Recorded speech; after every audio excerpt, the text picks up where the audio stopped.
Bismillahirrahmanirrahim. Assalamualaikum warahmatullahi wabarakatuh.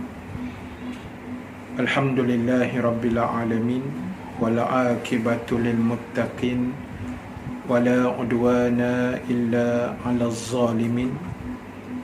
Asyhadu an la ilaha illallah wahdahu la syarikalah, wa asyhadu anna Muhammadan abduhu wa rasuluh.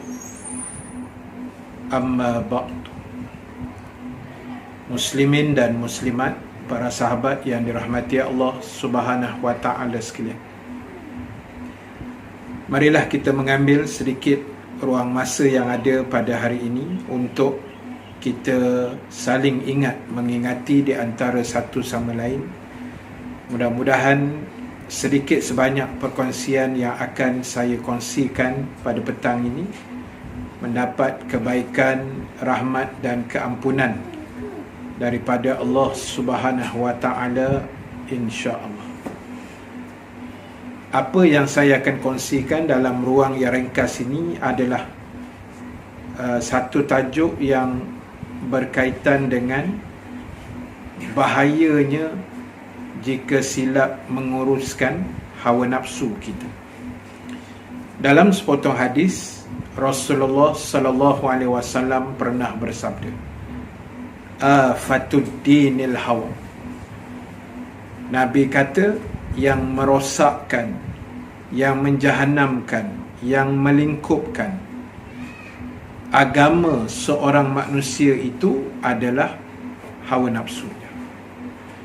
Dan harus kita ingat, para sahabat sekalian, nafsu ini adalah benda yang Allah bekalkan dalam diri makhluk yang bernama manusia. Kita ni ada nafsu, haiwan pun dia ada nafsu lah, cara haiwan. Tapi kita ni ada nafsu. Macam mana Allah sebut dalam Quran, fa'alhamaha fujuraha wa taqwaha. Dan kadang-kadang diilhamkan dalam dada kita, dalam jiwa kita, apa yang disebut benda yang tak elok. Dia panggil fujur, benda yang membawa kepada dosa. Ataupun kadang-kadang dia datang dalam bentuk kebaikan, dalam bentuk keimanan, dalam bentuk ketaatan kepada Allah, yang dipanggil takwa. Jadi yang paling penting, selama dia bergelar sebagai manusia, maka dia mesti ada nafsu. Dia mesti ada nafsu. Yang tak ada nafsu, para malaikat saja. Jadi sebab itu, bila kita ada nafsu, nafsu inilah yang akan mengawal pergerakan hidup kita. Dan kalau sekiranya silap percaturan, silap pertimbangan, silap mengatur, kan, kita salah pengaturan, maka akan melingkupkan agama seorang manusia itu, akan merosakkan agama seorang itu. Boleh jadi rosak sebab nafsu. Pasal apa? Contohlah tak, contoh, pasal apa orang tak semayang? Pasal nafsu. So, dia kata malaslah semayang ustaz, PKP ni pula malaslah semayang, kan, masjid surau pun tutup. Jadi agama dia jahanam, agama dia jadi rosak, jadi punah. Sebab apa? Nafsu dia. Orang dedah aurat sebab nafsu. Orang buat maksiat sebab hawa nafsu. Dan nafsu ni kita tak boleh buang. Kita tak boleh buang, tapi kita kena kawal selia dengan baik. Kawal selia dengan baik. Sebab itu Allah Ta'ala sebut dalam ayat yang lain, antaranya firman Allah Subhanahu wa ta'ala, a'udzubillahi minasyaitonir rajim, innan nafsa la ammaratum bisu. Sesungguhnya hawa nafsu itu selalu kebiasaannya mendorong pelakunya melakukan benda yang tidak baik. Kan, nafsu kita ni selalu macam tu lah. Dia akan terarah, terdorong buat benda tak elok.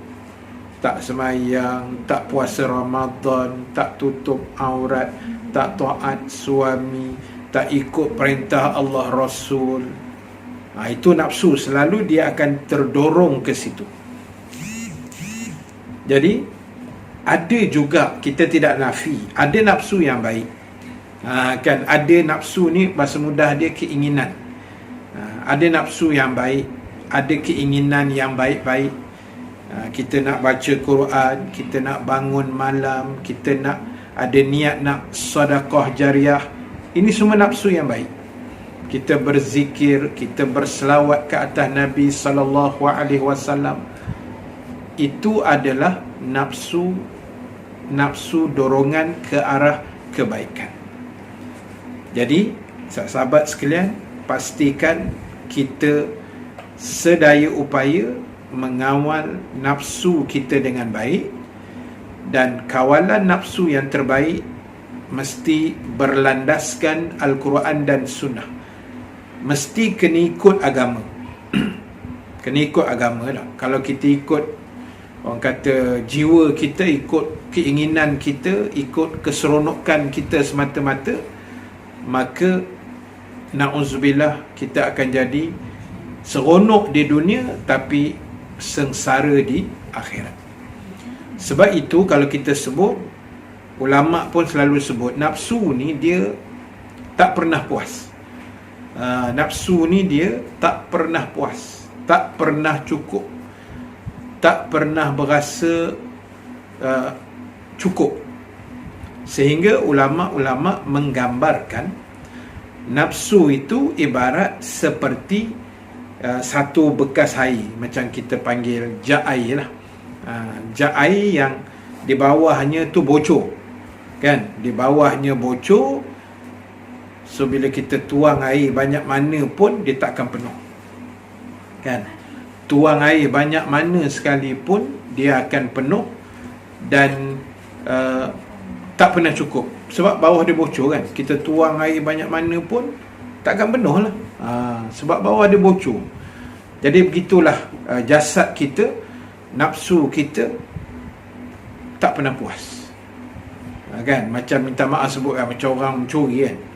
Mulai curi RM5, kan? Tak pernah puas ke? Alah, sikit je. Esok curi tabung masjid pula, dapat sikit juga, tak puas hati juga. Lepas tu curi ke bank terus. Macam tu, kan? Sebab nafsu lah, nafsu.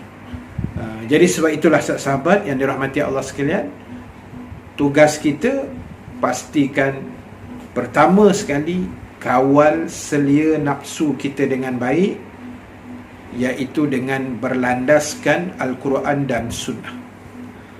Dan yang kedua, pastikan diri kita memiliki ilmu agama yang terbaik, supaya apa saja yang kita buat dalam hidup ni ada panduan-panduan yang betul, berlandaskan panduan yang betul, sebab kita ada basic ilmu agama yang berkenaan.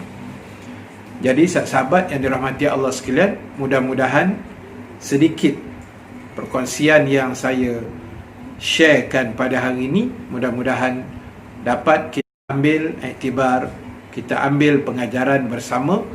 Terima kasih atas segala perhatian sahabat-sahabat muslimin-muslimat sekalian. Yang baik, yang benar daripada Allah, yang kurang kelemahan diri saya sendiri. Aqulu qawli hadza wa astaghfirullahal azim li wa lakum.